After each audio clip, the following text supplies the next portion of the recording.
Anquetil, bonsoir. Bonsoir. Mia Frey, Laurent Baffy. Enchantée. Et vous êtes la fille du grand champion cycliste Jacques Anquetil, le rival du fameux Raymond Poulidor de notre enfance, Poupou, l'éternel second. C'est vrai que vous avez dit Poupou avant de dire papa? Pratiquement. Pratiquement. Pratiquement. Ah oui. Ah, vous étiez bien au oui, cœur du problème. J'étais fan. Ouais, vous étiez fan. Et Mia, t'as dit Popo avant de dire papa? Alors, Poulidor était jamais premier, pourquoi? Il avait un mauvais dealer ou quoi? Non? Non, je pense qu'il y en avait un qui était plus fort que lui au-dessus, non? Ouais, sans doute. Alors, Sophie, vous publiez aujourd'hui chez Grasset un livre qui s'appelle Pour l'amour de Jacques. C'est une histoire absolument incroyable qu'on va prendre dès le début et calmement. Vaut mieux. Il vaut mieux, oui. Alors, quand Jacques Anquetil rencontre sa femme, Janine, elle est mariée à un médecin qui est l'ami de Jacques Anquetil, qui est un petit peu celui qui le suit, non? Bah, disons que c'est son médecin et en même temps, je pense que Jacques Anquetil est fasciné par en fait, la classe sociale qu'il représente et l'homme en lui-même, qui est un homme un peu de science. Il était très passionné par la science, la nature. Donc il est fasciné par ce notable normand qui est en plus son médecin. Donc les deux hommes s'apprécient et entretiennent des rapports d'amitié. Tout à fait. Et la femme de ce notable normand, de ce médecin, qui deviendra Madame Jacques Anquetil, est une très très jolie femme, vraiment, qui ressemble un petit peu à Martine Carole, qui est vraiment blonde comme ça, très, très jolie. Elle a 2 enfants avec ce médecin. Elle a Annie et Alain, voilà. Et Jacques Anquetil, votre père, tombe raide amoureux de cette femme. Bah, il est fasciné par elle au départ. Elle l'est pas du tout. Ouais, elle n'est pas du tout intéressée au départ par lui. Non, elle le voit un peu comme un petit paysan, un peu pecno, comme elle dit en fait. Ouais. Et puis un jour, elle est en vacances avec ses 2 enfants à Villefranche, et là, elle cède. C'est venu, en fait, ça a duré plusieurs années. En fait, ils partaient souvent en vacances ensemble, et puis petit à petit, elle a appris à l'apprécier, et puis elle a succombé, on va dire, à son charme. Voilà, elle couche avec lui, et elle dit au petit matin, le lendemain matin, « Je savais que j'aimerais Jacques totalement jusqu'à la mort. » Belle histoire. Alors voilà, donc au début, c'est une passion clandestine entre Janine et Jacques Anquetil. Ensuite, ils divorcent. Il y a quand même des péripéties au moment du divorce. Le Toubib, il séquestre sa femme à un moment, non?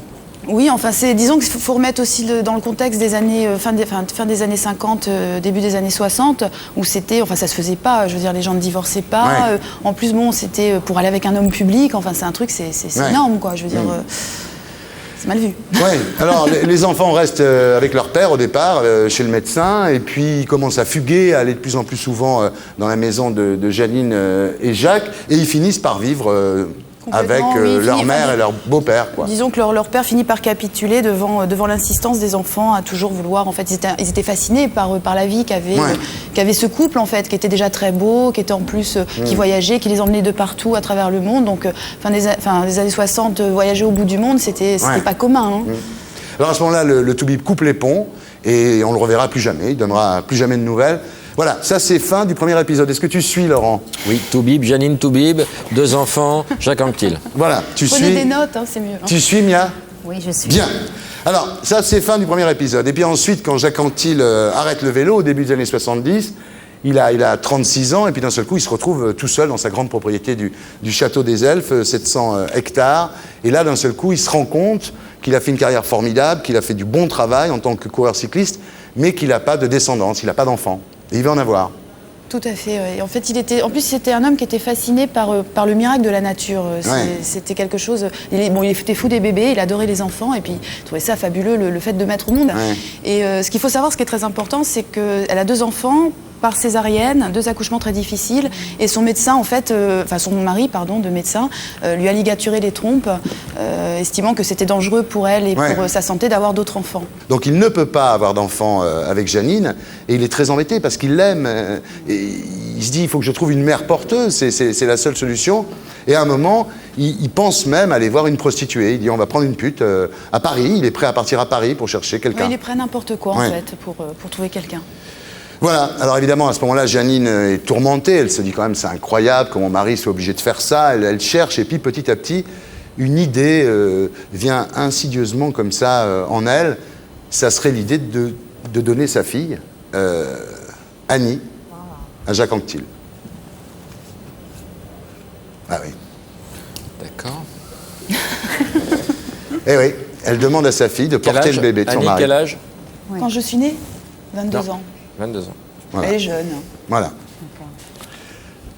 Elle veut qu'il soit heureux Elle se dit en fait que, disons, pour avoir un enfant au plus près d'elle, quelque part, ça devient comme une évidence pour elle, qu'il n'y a que sa fille qui est capable, enfin, disons que c'est le mieux parce que ça reste vraiment à la maison, on va dire. Et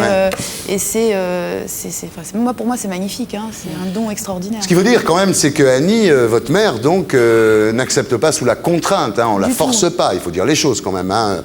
Elle lui en parle, elle lui demande est-ce que tu accepterais. C'est une mission en fait, c'est une mission de procréation qu'elle a. Au départ, disons, au départ, mais je pense que dès le début, elle a toujours été fascinée par lui quand elle était petite. Elle était admirative de l'homme. En plus, bon, c'est un très bel homme, donc elle n'a pas de difficulté à succomber à son charme. Alors, ce qu'il faut dire évidemment, c'est que votre mère, Annie, n'était pas la fille biologique de Jacques Anquetil, donc il n'y a pas d'inceste. En même temps, comme il l'avait élevé quand même... Quelque part, moralement, oui, c'était son c'est un petit peu incestueux parce qu'il l'avait élevé... C'est comme Woody Allen, quoi. Oui, un petit peu, voilà. C'est un peu incestueux quand même parce qu'il l'avait élevé. Ça a été sa petite fille quand même. Sur la forme, pas sur le fond.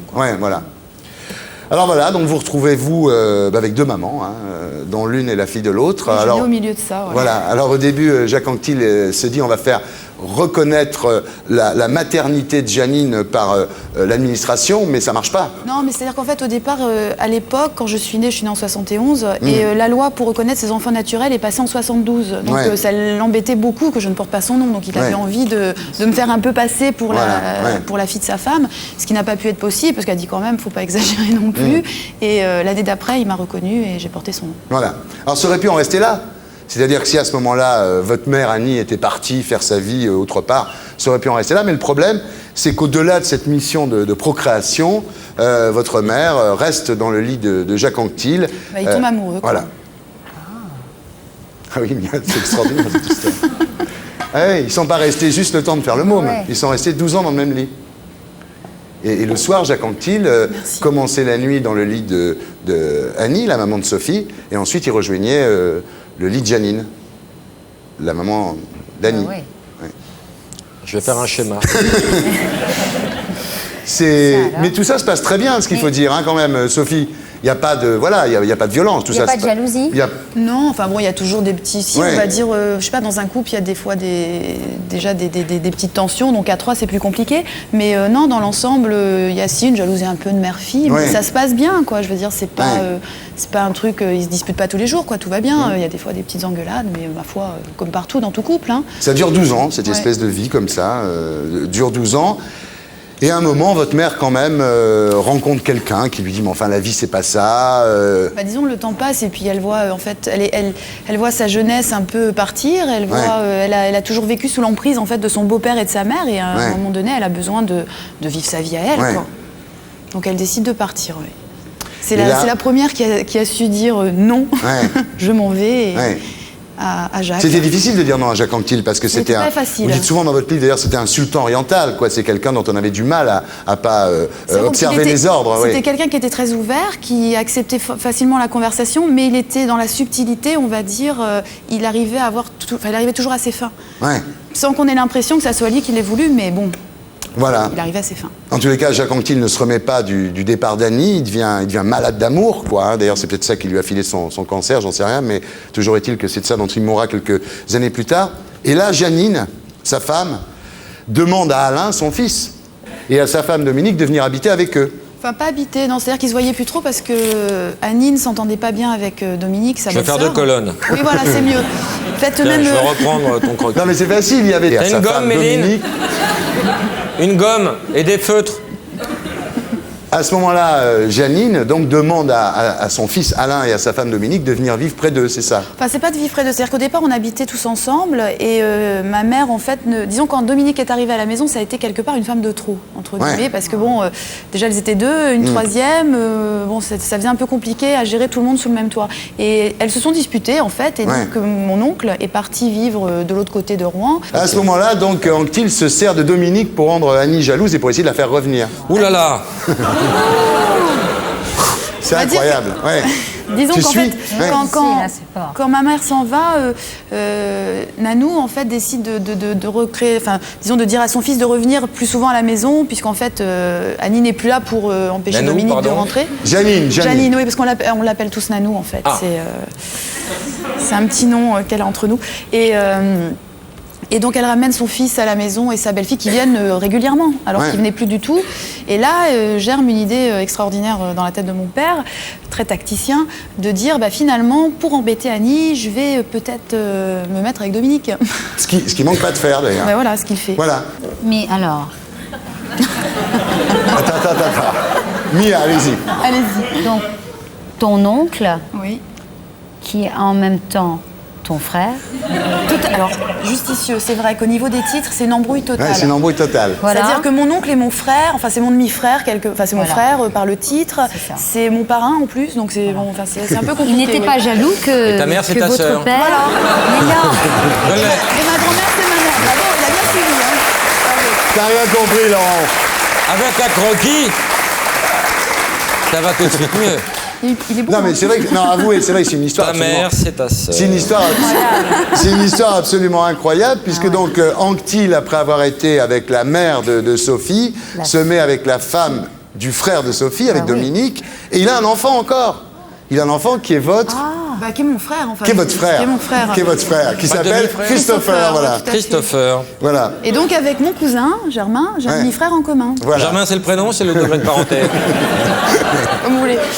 Là, il faut t'ordonner parce que c'est le une bordel. histoire absolument extraordinaire. Et malgré tout ça, malgré la naissance de ce Christopher, Jacques Anctil ne renonce pas à Annie.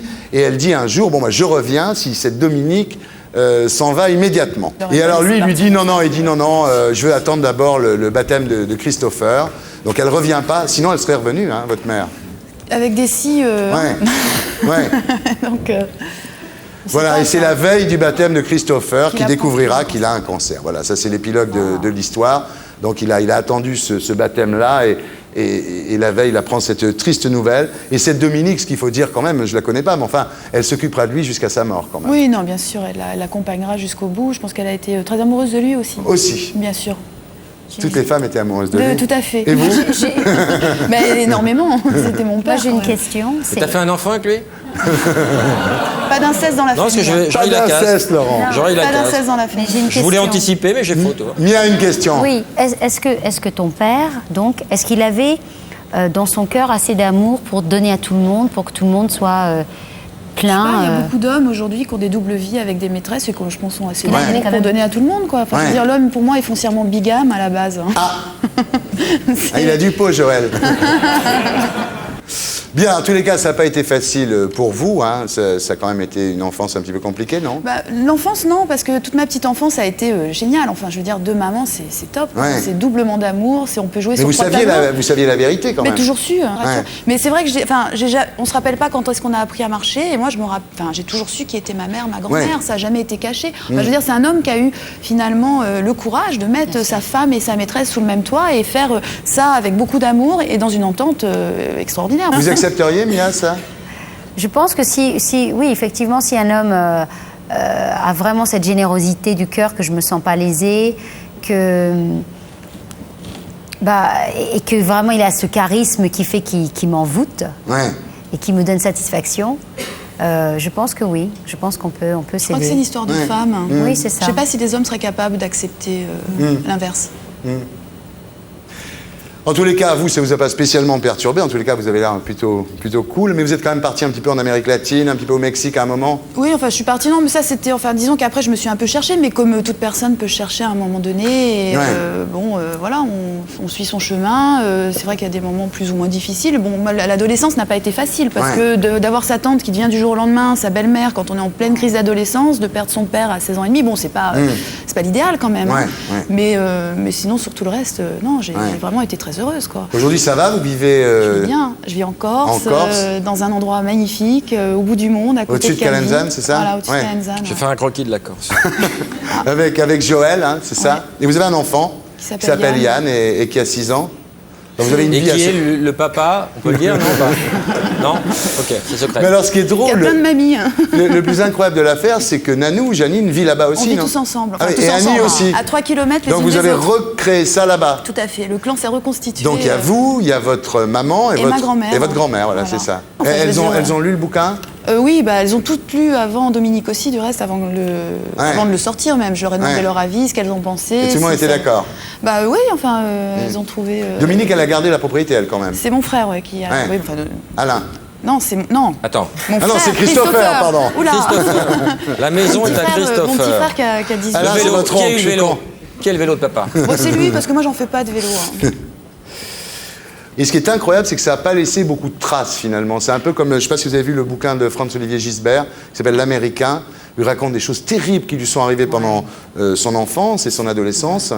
Et finalement, il en est sorti assez indemne, bizarrement.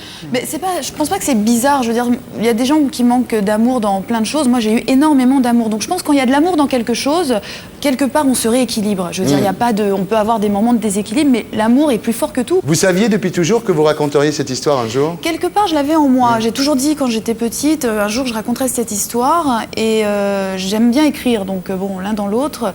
Et à un moment donné est venu, donc après avoir eu un enfant, peut-être d'être bien stable, avec tout le monde autour de moi, je me suis dit, finalement, ça serait bien d'écrire ce livre, déjà pour me prouver à moi-même que j'étais capable de le faire, de raconter ça.